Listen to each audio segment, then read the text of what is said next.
Hey, everybody. Rochelle Plumstead here, Remax East Coast Elite. Thanks for joining me for this week's Movin Up Minute.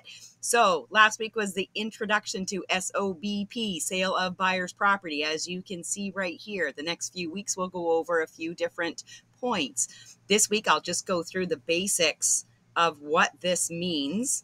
Next week we'll touch on buyers or sellers, and then we'll alternate the following week. So when a buyer has a property to sell prior to purchasing, they will fill in, or their realtor will fill in, number 3. A is it is subject to the sale of the buyer's property located at, this will be the address of the home that needs to sell, on or before this date. This can be whatever the buyer chooses to present with their offer. So as an example, let's say today they write the offer and they want to have their house sold by the end of October so that they can close by the end of November. So this is where they would put that date. Then this one, this is stating that the seller can continue to try and sell their property to a buyer that does not have a property to sell.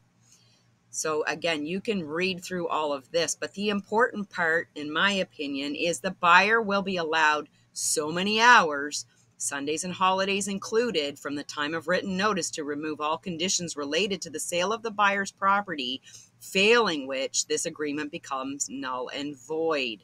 So as a buyer's agent, you're going to want that longer. As a listing agent, you're going to want that shorter, because if you get a great, say, cash offer with no conditions, you don't want to hold that up. But as a buyer, you want to hold it up as long as you can, because perhaps you've got an accepted offer on your property. The buyer is or is not required to meet or exceed, in the opinion of the seller, the terms and conditions of the new offer acceptable to the seller.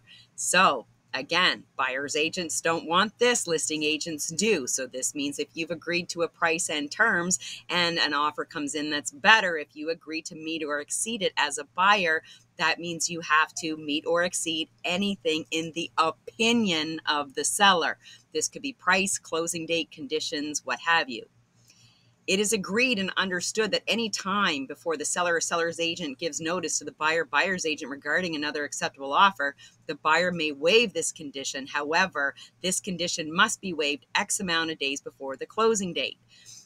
So this means that, let's say you asked to have until the end of October so you could close the end of November, and you get an offer right away. You're, as the buyer, telling the seller that you will give them at least whatever you agree upon, 14 days, 30 days, 60 days, to take possession of that property. So I'm going to delve into this a little bit more next week. I'll pick a buyer or a seller and look at it from their perspective. But I think this is really interesting because these became non-existent when the market was crazy, and we're seeing them more often now. So anyways, wishing you guys all a fantastic weekend. If you're moving up, moving over, moving out, you've got questions, I've got answers. See y'all next week. Bye for now.